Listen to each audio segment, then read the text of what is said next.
Substitute up even. You don't even need to necessarily Calm Mind initially with that option, so that Terapagos can then just find its way to those knockout positions. Yeah, the substitute would be absolutely crucial here. Let's see what happens as we head into Game 1 of Top 16 of the Pokemon World Championships in the Masters Division. Japan National Champion Hyuma Hara with Terapagos Ogerpon Hearthflame on the lead versus Korea's hopeful Seang Jeang Miraidon Whimsicott. A great position for Hyuma to start this game. Right off the bat, has access to Follow Me and redirect any of those attacks from the Miraidon into that position. Could alternatively just switch out this Terapagos to try and maintain speed control or terrain control, but instead actually going to lock in the Terastallization on that Terapagos turn number 1. A lot of times we see trainers play around with the fact that their Terapagos will Terastallize later game to force the whole, well, is it going to be single target damage? Will it do double target damage? But to see such a confident Terastallization lock here from Hyuma, this is the experience of the Japan National Champion. Yeah, if you're Japan National Champion, you can be as confident as you want going into the World Championships here. So he's going to Terastallize on turn 1. Light Screen from Whimsicott will negate 50% of the damage from special attacks for the next 5 to 8 turns. Next 5 turns. But he actually gets the one-hit KO onto Ogerpon Hearthflame. No damage from Ogerpon this turn. And now you're going to be able to get up a Calm Mind for this Terapagos. Luckily did not take damage, but even with the +1 boost, Whimsicott set up the Light Screen, and Whimsicott has Prankster Encore, and you can't redirect it. You can't redirect it, but you could certainly try and flinch it if it weren't for the fact that Whimsicott is holding a covert cloak. So while the Rillaboom here is a great time to set up your grassy terrain, when the Terapagos Terastallized, it did remove the electric terrain from the field as well.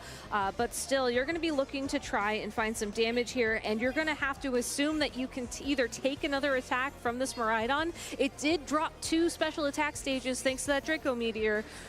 Or you assume your opponent is going to switch that Pokemon out, you Terra Starstorm, you go for an attack on that Rillaboom into the Pokemon coming in, and just get ready to hopefully figure out a way to handle the Miraidon the next time it's around. Yeah, this Miraidon is truly not too much of a threat into Hyuma right now. You can feel confident that both Terapagos and Rillaboom are not too threatened with the -2 special attack from the Draco Meteor. So, of course, Seang has to swap that Miraidon out and bring it around later on in Game 1. He will decide to bring his own Ogerpon Hearthflame onto the field. So 2 grass types here for Seang against the Rillaboom. There's the encore we were talking about. Because Rillaboom did not go, or can't fake out a Covert Cloak Pokemon, now Terapagos is locked into clicking Calm Mind every turn and not getting any damage. Wood Hammer with a great switch for Seang because he takes resisted damage. A lot of trainers would try and switch out the Pokemon there to avoid being encored into an attack, but until the reveal of the Ogerpon,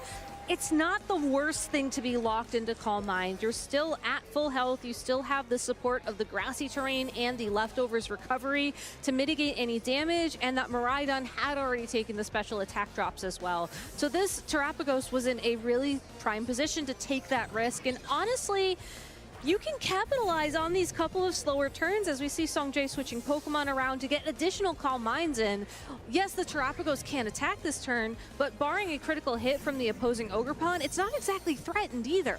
Seang does swap Whimsicott out into the Iron Hand, so he has revealed all 4 of his Pokemon here in Game 1, as Hyuma has as well, since this Shiny Incineroar is hitting the battlefield over that Rillaboom spot. And now it's time for Seang to Terastallize Ogerpon Hearthflame with that Embody aspect, turning it into a pure Fire type and boosting its attack by 1 stage. So this is going to be an even stronger hit into the other side. He was intimidated on the other way around, so it's back towards neutral. But here is a Fire Ivy Cudgel into the Terra Shell Terapagos. That's pretty solid damage. It's solid damage. And especially with the reveal of the Iron Hands on Seang side of the field, this Terapagos is in a lot of danger. This Iron Hands has access to its own Fake Out. It has both Drain Punch and Low Kick to go for damage here, and overall will be able to tank hits thanks to the Assault Vest. It's a very naturally bulky Pokemon on top of that. And the Light Screen. And the Light Screen as well. So even though Hyuma is going to, again, be playing through a couple of these more passive turns, getting those Calm Mind boosts up. Seang has found a board position where he can just go on the offense and really put a lot of board pressure down, while Hyuma either waits for the encore to end, which should happen after this turn, or just finds a way to pivot around. If you go ahead and parting shot with your Incineroar, you can drop the attack of that Iron Hands a little bit. You can get your Rillaboom back out onto the field, but I don't think you want to switch in your Rillaboom, because as soon as the Miraidon comes back, you need a way to remove that terrain. Right, Huma's in a really tough spot. Losing Ogerpon Hearthflame on turn 1 has given him much less flexibility, being down 3 Pokemon to 4. Whimsicott will swap onto the Iron Hands position, and now it's time for another Terra-boosted Ivy Cudgel into Terapagos. Not enough for the KO. Takes it like a champ. That is now the last turn of Calm Mind. However, Whimsicott's right back on the field. And as long as that Terapagos doesn't attack before the Whimsicott connects a Encore with that slot, it will be encored into Calm Mind once again. So while Hyuma is able to pivot here, will get the Rillaboom back on the field, you still cannot flinch that Pokemon. And Terapagos, you either switch out and you lose all the special attack and special defense you just built up, or you protect, and then you just get encored into protect the next turn, which then you don't necessarily get every turn. That's the thing. It's like, oh, okay, well, I'll just protect to get out of encore, but then you get protected into it. So Huma's Terapagos is in just a really difficult position here in game 1. Whimsicott as well, if the Terapagos somehow switches out for later. Light Screen is almost up, so the Whimsicott can still stick around and reset up Light Screen for later. Hyuma's out at this point in time is most likely to go for a double protect. It's a very risky play here, but hypothetically you can U-turn into that Whimsicott, get some damage down, get the Incineroar back onto the field, and then the second turn try and use the Incineroar to lock in a KO against that Whimsicott and hope that knockoff, despite the resisted damage, would pick up the KO there. But instead, making a very difficult decision here, will actually switch out that Terapagos. So it'll be able to come back onto the field and attack, but will it be able to accomplish anything without those critical boosts? We know Incineroar has to go into that slot, as it's the only Pokemon in the back for Hyuma, so Incineroar replacing the Terapagos there. Whimsicott tried to go for the Encore, but of course it just swapped in, so that's not going to work. Here is now another Intimidated and Parting Shot and Intimidated. Ivy Cudgel into the Fire type means it does nothing. Rillaboom can U-turn out to safety to get Terapagos back onto the field at the end of this turn. And with Terapagos returning to the field, if it is able to take another Ivy Cudgel from the opposing Ogerpon, can deal back some super effective damage with Terra Starstorm now that the Ogerpon has been terastallized. Whimsicott cannot go for an Encore in this position for the Terapagos because it hasn't used a move yet, and that Incineroar is going to be a Dark-type Pokemon, so any Prankster boosted attacks are going to fail. I think you just keep Whimsicott on the field, though. At the end of the day, you have a very favorable position. You don't necessarily want to be switching in your Miraidon to be taking damage from the Terapagos or the Iron Hands, really. And Whimsicott does have access to Moonblast, which will do a good amount of chip damage. Right, exactly. If you're worried that Ivy Cudgel's not going to get the KO, especially after the Parting Shots and Intimidates, could try to go for the Moonblast and double target into that slot. But Seang actually swapping out this Ogerpon Hearthflame, saving it for later. Just too many Intimidates. It's really hindering his damage output. Now it's time for Miraidon to come back onto the field, resetting up that electric terrain, getting rid of the grassy terrain, and yet another Light Screen from this Whimsicott. So second time this game, Whimsicott's been able to set up the Light Screen. That means this Terra Starstorm is going to do way less damage to both the Seang's Pokemon. Look at that, no Calm Mind boost behind the Light Screen as well. He can take so many of those. Does connect a burn against this Miraidon, though, which will be doing a little bit of damage over time. Will not be benefiting from its secondary effect of lowering the attack of the opposing side of the field. But given that this Incineroar's only real attack is knockoff, setting up burns on the other side of the field does make it easier for knockoff to get those critical KOs when it connects. One difficult thing about being an Incineroar player when you have both Will-O-Wisp and knockoff It's just that you have to get the timing perfectly, and there isn't even the opportunity Speaking for of timing, it. Incineroar never gets the chances. Draco Meteor 2 for 2. Sungjae, you hoped and you've been rewarded. Hit both your Dracos for 2 KOs here in game 1. Now the pesky little Moonblast goes towards Terapagos to do a little bit of damage, and now Terra Star Storm from Terapagos. We saw how little it did the prior turn. I'd anticipate, yeah, pretty much the exact same thing, looking like maybe a 5-hit KO or something like that. And this is why those Calm Mind boosts were so important to Hyuma at the beginning of this game. If you get to this end condition, especially knowing that your opposing Whimsicott has Light Screen and is going to be weakening those special attacks pretty easily, all things considered, nothing on Hyuma's side of the field can stop this Whimsicott from attacking thanks to that Covert Cloak. You find yourself in a position where you just don't have the damage to match. And even though this Miraidon is throwing out those Draco Meteors and dropping its special attack as a result, Sungjae still has all 4 Pokemon remaining, can easily switch that Pokemon in and out and bring it back in for the final KO. If the Ogerpon or the Iron Hands honestly doesn't beat it to it first. Yeah, exactly. I mean, this Rillaboom's going to try its best, right? You love having Rillaboom to get rid of Miraidon's terrain, and you're feeling great. It's not hindered by Light Screen, but remember, Sungjae has the Terra Ogerpon Hearthflame just sitting in the back, waiting for its moment. A full health Iron Hands as well just goes to show how great of a position Sungjae has put himself in game 1. The Encore into Terapagos, you're saying, oh, why would you want to take damage? You want to take damage so he can't click Substitute or Calm Mind or Protect or anything, encoring him, forcing him into that pitiful amount of damage from the Terra Starstorm. Whimsicott is no bulky Pokemon in any scenario, and it looks like it's a 5-hit KO onto Whimsicott. There are still a few turns left in this battle, and I would not be surprised if Hara is playing this out to try and figure out a strategy going into game number 2. I love the switch-in, though, from Jeang of that Iron Hands, as it will be able to deal super effective damage to that Terapagos. And really, even though the Rillaboom's Wood Hammer did about 50% of damage to the Iron Hands, you can easily remove that grassy terrain, easily remove the additional damage from grassy terrain that Wood Hammer gets by switching in your Miraidon. So Sungjae in a very commanding position to wrap up this game 1. I think Hara just trying to get a little bit more information, figure out how much damage all these Pokemon do, and then figure out an approach for game 2. And Whimsicott kind of run out of buttons to click here in game 1, so might as well click Tailwind to boost the speed of the Iron Hands on the other side of the field. Is going to not pick up the KO. Terapagos just barely hanging on through the Drain Punch. However, it will recover some of the HP there, meaning this Terra Starstorm is not going to be able to KO the Iron Hands, barring maybe a critical hit or something. Doesn't even KO Whimsicott.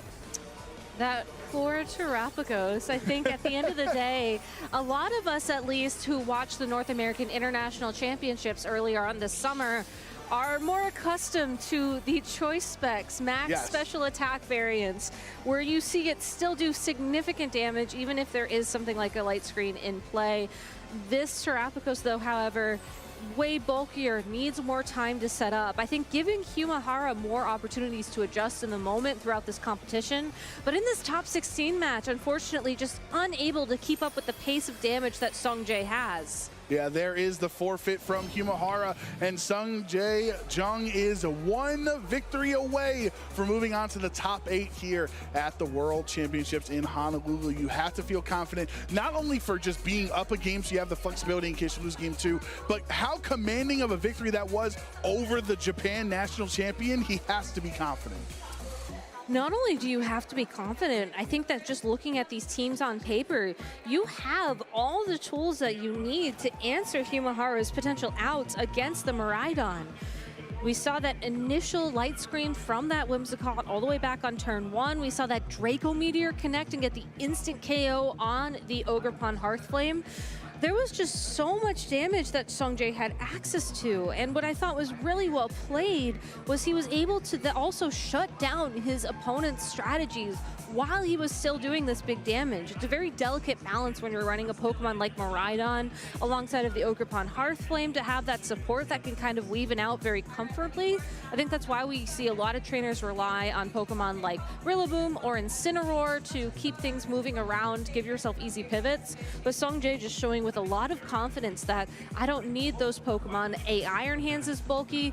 Given a light screen, it's even bulkier, and I can go ahead and move these Pokemon in and off the field as I see fit. Yeah, this Whimsicott on Seungjae's end is kind of just a glaring issue right now for Hyuma in Game 1. And I don't want to sound crazy, Gabby. I know sometimes when we have double restricted formats, you say, oh, can I ever bring a game where only one of my restricted comes to as the 4? Is there a chance in a single restricted format Hyuma could leave Terapagos home because Whimsicott is such a hindrance?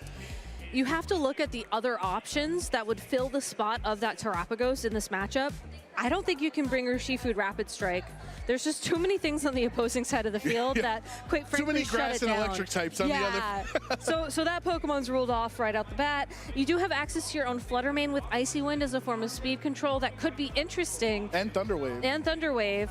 But with all the electric Pokemon on Seungjae's side of the field, and also the fact that you're going to be dealing special attack damage, not as good as a position. But speaking of special attack damage, I don't see the Whimsicott on the field. That's the first thing I noticed too, that Miraidon and Ogerpon Hearthflame is the lead. So Seungjae feeling confident, not predicting Terapagos on turn 1. But of course, Hyuma Hara has his own Terapagos and Ogerpon Hearthflame on his other end. So you have access to Follow Me, right? Try to keep that Terra Shell intact with Terapagos. He just loves not seeing Whimsicott. He does, but you still have to worry about the threat of a Draco Meteor into your own Ogerpon to get that KO like we saw in Game 1. That's right, yeah, right away in Game 1, Draco Meteor connected and knocked out. No Terapagos on this turn. Instead, it is Ogerpon Hearthflame with the Terra. Oh, it was on Seungjae's end. They had the mirror there. So Seungjae going 2 for 2 in these games, terrestrializing his Ogerpon instead of Miraidon. Ogerpon on Hyuma's side will go for the Spiky Shield, so any attacks into that spot not doing damage, and Terapagos going to follow suit. So no damage, kind of gets Seungjae to bait out his terrestrialization. I like this play from Hyuma Hara, honestly. You take a bit of a step back, you slow things down, but this is the kind of situation where you can afford to go for a double protect and see what moves that your opponent opted into. I believe we saw the Ogerpon and the Miraidon target down the Terapagos there, and I agree with Seungjae's assessment that that is definitely the biggest Pokemon threat. And yes, you might as well, since Follow Me would just redirect it anyway. Exactly. At the end of the day, the Terapagos was a huge part of Hyuma Hara's strategy going into that previous game, and even though you have the better matchup against it on paper, I think just removing the restricted Pokemon from the field is always going to be a strong play to fall back on. Yeah, let's see what happens here in turn 2, I should say, of the Game 2. Hyuma Hara finally clicking the Follow Me to redirect this Draco Meteor, but it lands. Unfortunately for Hyuma, not going to be able to endure the Draco from Miraidon, and he gets knocked out yet again, just like Game 1. Also, like game number 1 here, or not unlike game number 1, we do have the Terra Shell still in effect here for this Ivy Cudgel from the +1 attack on the Terrestrialized Ogerpon. It's not very effective, but it still brings it down to half its health. Resisted damage, bringing it down to half, and no grassy terrain on the field means he's not going to be able to recover more health there besides the leftovers. So he did click, Hyuma did click Calm Mind on that turn, gets a boosted special attack and special defense. Crucially, Whimsicott not here to encore it into Calm Mind. In addition, we have the Flutter Mane making an appearance as an adjustment from Hyuma. Will be activating its booster energy to get a boost in its speed. So this is going to be a Flutter Mane that is faster than the opposing Pokemon on the side of the field. Not only is there no Whimsicott to encore and to Calm Mind, there's also no Whimsicott to provide some Tailwind support.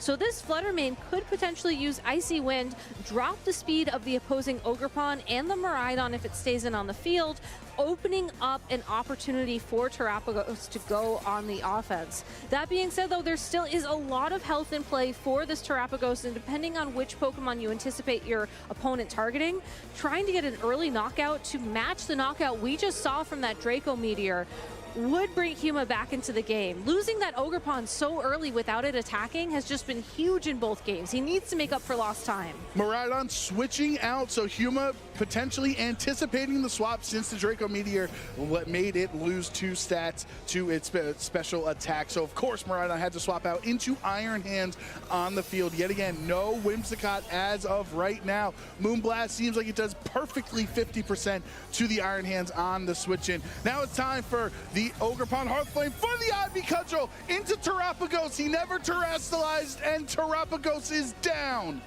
Terrapagos is down, which means Hyuma Hara is down to his final 2 Pokemon with the Incineroar and the Fluttermane. And while Fluttermane may be able to get a KO on that Iron Hands with a second Moonblast, that Ogerpon Hearthflame is looking real pretty. Moonblast Icy Wind ain't doing nothing to Terrifier Ogerpon. It isn't, and again, such a unique adjustment coming into this tournament. That Pokemon making an appearance once again was very popular in the past regulations, but providing some incredible support here alongside of Miraidon, and just such a powerful Pokemon indeed. And now you do have the Incineroar on the field. Of course, Whimsicott was the one holding Covert Cloak, so Fake Out is available into either of Sungjae's Pokemon. Maybe you go Fake Out into Ogerpon and hope Moonblast picks up the KO onto the Iron Hands. That'll get you through this next turn. But unfortunately for Hyuma Hara, I think he's going to have to be looking at the Thunder Wave on that Fluttermane to try and find enough time to pick up a knockout on this Ogerpon. But with the Fairy-type Terrestrialization on the Fluttermane, will be able to resist those Fire-type Ivy Cudgels, will give it an opportunity, especially with the flinch on the opposing side of the field, to find this KO against the Iron Hands. But still, it is 3 versus 2 in Sungjae's favor with that Miraidon and an unknown Pokemon still to contend with. Iron Hands goes down. I think Hyuma Hara just really did not want to risk a potential damage roll, seeing how Moonblast looked almost exactly 50% onto the Iron Hands. So wait, use your Terra Fairy for the Fluttermane. That Moonblast is going to be doing a lot of damage as well to Miraidon if it stays as Dragon type, or even if it terrestrializes out. A Terra Fairy Moonblast, we saw the terror that Fluttermane put onto the metagame for so long. It's still a lot of damage. It still is a lot of damage. The Miraidon also cannot protect this turn, but it can be protected by a Follow Me from the Ogerpon. Definitely Follow Me making so much sense, resisting a Moonblast, but no Moonblast. Instead, it's a Thunder Wave. Hyuma Hara is going to put his hope on luck at this point that Paralysis will be on his side in the future turns. But the Electro Drift from Miraidon, Incineroar never stood a chance. That's a one-hit KO. That could potentially be a game-winning hit. It's just this Terra Fairy Fluttermane standing in the way of Jeang, moving on to the next round of this competition. And while this Moonblast certainly will be able to pick up the KO on this Miraidon, can the Ogerpon find it in return? Miraidon goes down. Sungjae still has a Pokemon in the back we haven't even seen, but Ogerpon Hearthflame, one of the stories of the tournament, gonna use that boosted Ivy Cudgel into the Fluttermane for the KO, and Korea's hopes are still alive. Jeang knocks out one of the favorites in the tournament in Hyuma Hara. What a commanding top 16 victory. A very commanding top 16 victory. There's just so much damage that the Miraidon, that the Ogerpon Hearthflame threatened in this matchup for Jeang, and the confidence to lock in that Fire-type Terrestrialization on that Ogerpon in both of those games was something really to be celebrated. Looking at the other Pokemon that he brought to this matchup, you don't necessarily